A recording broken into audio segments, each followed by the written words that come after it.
Assalamu alaikum. Today I wanna talk about some common errors in the use of pronoun. जैसे कि हमने last lecture के अंदर noun के कॉमन एरर्स को नाउन के यूज के अंदर जो कॉमन एरर्स पाए जाते हैं उनके अंदर जो माइनर सी मिस्टेक्स आती हैं उनको डिस्कस किया था। आज हम प्रोनाउन के अंदर जो जो कॉमन एरर्स पाई जाती हैं उनको डिस्कस करेंगे। First of all there is a question, what is pronoun? Pronoun actually कहते किसको हैं? अगर मैं प्रोनाउन वर्ड की बात करूं तो प्रोनाउन का जो वर्ड है वो कॉम्बिनेशन है टू वर्ड्स का, pro and noun. Pro is a prefix, it means to replace something.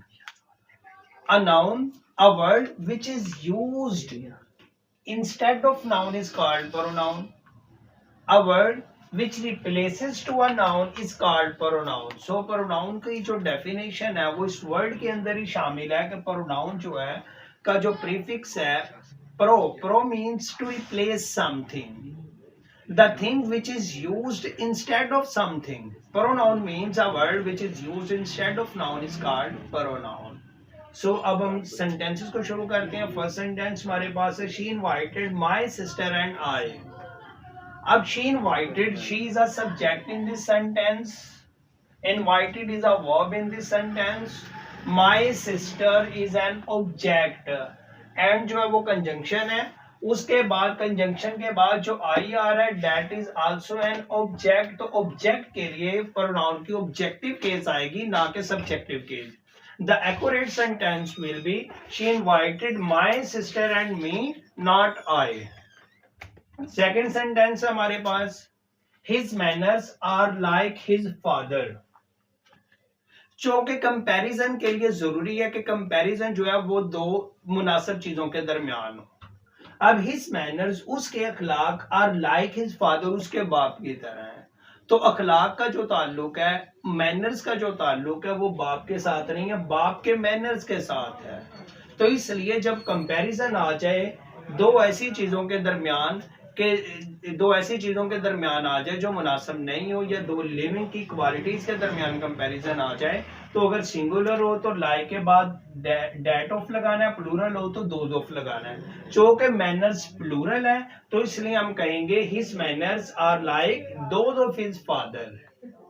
Next sentence हमारे पास, let you and I go to the river. इस सेंटेंस को ठीक करने के लिए हमें सबसे पहले लेट के यूज को समझना होगा। सेंटेंस में लेट यूज होता है इनविटेशन के लिए, to invite for something. Let's go to the park, आओ हम पार्क में चले। लेट्स प्ले, आओ हम खेलें। लेट्स वॉच द मूवी, आओ हम मूवी को देखें। लेट्स रीड, आओ हम पढ़ें। लेट्स टॉक अबाउट समथिंग, आओ हम किसी चीज के बारे में बात करें। तो let's go to the river, तो सेंटेंस क्या होगा, let's go to the river. Next sentence है हमारे पास, my pen is superior to your. मेरा पेन जो है वो आपके पेन से सुपीरियर है। अब ये भी जो यानी कि कंपैरिजन आ गया, आप कहने के पेन के कंपेयर किया जा रहा है दूसरे अदर पर्सन के पेन के साथ। तो यहाँ पर एक्यूरेट क्या होगा, my pen is superior to yours, not your.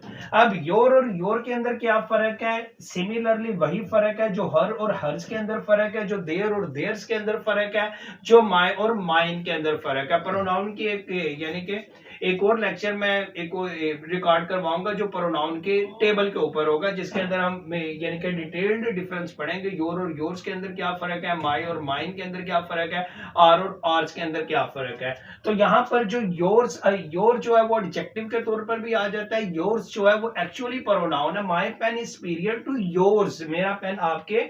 यहाँ पर इस सेंटेंस को दो तरीके से करेक्ट किया जा सकता है। या तो आप कहेंगे my pen is superior to your pen, या आप कहेंगे my pen is superior to yours. तो दोनों तरह से सेंटेंस करेक्ट होगा। नेक्स्ट सेंटेंस है हमारे पास, none of these have two failed, none of these two have failed. अब ये जो नन का यूज है, नन जो है ये मोर देन टू के लिए यूज होता है, और नेदर जो है वो दो के लिए यूज होता है। तो एक्चुअल सेंटेंस होगा नीदर ऑफ दीज टू, इन दो में से कोई भी नहीं। लेकिन यहां पर हैज फेल्ड आएगा, हैव नहीं आएगा। जितने भी ये डिस्ट्रीब्यूटिव प्रोनाउंस है इन तमाम के बाद वर्ब या हेल्पिंग वर्ब सिंगुलर यूज होगा, प्लूरल यूज नहीं होगा। नेक्स्ट सेंटेंस हमारे पास, one should love his parents. One जो है सेंटेंस के अंदर जब सब्जेक्ट के तौर पर आए तो इसकी ऑब्जेक्टिव जो है वन ही आएगी और पॉजिटिव केस वन आएगी। One should love one's parents, हर एक को अपने माँ बाप से मोहब्बत करनी चाहिए। तो वन जो है ये इंडेफिनेट प्रोनाउंस के अंदर है, एनी वन, वन, सम वन। तो वन जो है अगर सब्जेक्ट के तौर पर सेंटेंस में आ जाए तो इसकी पॉजिटिव हिज नहीं आएगी बल्कि वंस आएगी। नेक्स्ट सेंटेंस है हमारे पास, either of these 5 girls have told a lie. इन 5 लड़कियों में से हर एक ने झूठ बोला। तो यहां पर सेंटेंस जो है ईदर ऑफ और एनी वन में क्या फर्क है? ईदर ऑफ जो है मोर देन 2 के लिए आता है, एनी वन जो है मोर देन 2 के लिए आता है, इधर जो है वो 2 के लिए आता है। तो सेंटेंस होगा any one of these 5 girls has told a lie. अब यहां पर भी देखिए हैव नहीं आएगा, हैज आएगा। एक और चीज ध्यान में रखें, पेपर के अंदर आमतौर पर sentence has more than 1 errors. Sometime क्या होता है, स्टूडेंट क्या करती हैं, वो एक एरर को ठीक कर लेते हैं, मसलन ईदर ऑफ और एनी वन के यूज को फौरन पकड़ लेंगे, लेकिन हैज और हैव के अंदर जो मिस्टेक आ रही है उसको ठीक नहीं करेंगे। तो one sentence A has more than one errors के, तो एक सेंटेंस एक से ज्यादा एरर्स भी होते हैं। तो ये पूरे सेंटेंस पे आपने फोकस करना है। नेक्स्ट सेंटेंस हमारे पास, anyone can do it if one tries. अब यहां पर देखिए कि अभी हमने यूज पढ़ा वन का, लेकिन एनी वन का यूज जो है is different from the use of one. One अगर सेंटेंस में सब्जेक्ट के तौर पर आए उसकी ऑब्जेक्टिव और सब्जेक्टिव वन ही आएगी, लेकिन अगर सेंटेंस में एनी वन या सम वन आ जाए तो उसकी जो ऑब्जेक्टिव केस या आगे पॉजेसिव केस या सब्जेक्टिव केस वन नहीं आएगी बल्कि ही आएगी। इफ ही ट्राइज आएगा, वन ट्राइज नहीं आएगा। नेक्स्ट सेंटेंस हमारे पास, everyone that see you love you. अब ये सेंटेंस क्या होगा, एवरीवन जो है चो के डिस्ट्रीब्यूटिव है, तो यहां पर everyone that sees you and loves you, present indefinite tense है, सब्जेक्ट सिंगुलर है क्योंकि इसके बाद हमने पढ़ा है कि वर्ब और हेल्पिंग वर्ब दोनों सिंगुलर यूज होते हैं। तो अगर सब्जेक्ट सिंगुलर हो तो प्रेजेंट इंडेफिनिट टेंस में वर्ब के साथ एस का इजाफा होता है, everyone that sees you loves you. Next sentence है हमारे पास, it's very important rule, you and this one has done their work. अब यू जो है वो सेकंड पर्सन है, रिजवान कौन सा है, थर्ड पर्सन है, name of any person, name of the person है।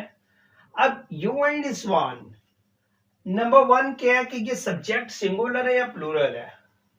अगर कंजंक्शन के साथ दो नाउन्स को मिलाया जाए तो वो प्लूरल में आ जाएंगे। यू एंड रिजवान हैज नहीं आएगा बल्कि हैव आएगा। नेक्स्ट है हमारे पास के यू एंड रिजवान की जो पोजेसिव केस है वो देयर आएगी, वो आर आएगी, योर आएगी। देन वी विल से, अगर सेंटेंस के अंदर first person, second person, third person तीनों आ जाए, first person will dominate. In the absence of first person, second person will dominate. In the absence of first and second person, third person will be available. तो यहां पर sentence में हमारे पास you eight second person है, Rizwan third person है, first person की absence है, तो इसलिए हम करेंगे you and Rizwan have done your work आएगा। फॉर एग्जांपल अगर इसी सेंटेंस में होता है यू रिजवान एंड आई, अगर सेंटेंस होता है यू रिजवान एंड आई, तो फिर यहां पर योर नहीं आना था बल्कि क्या आना था, आर वर्क आना था। तो अगर सेंटेंस में फर्स्ट पर्सन आ जाए तो objective case, possessive case will be according to first person. In the absence of first person, subjective and objective and possessive case will be according to second person. In the absence of first and second person, there will be third person.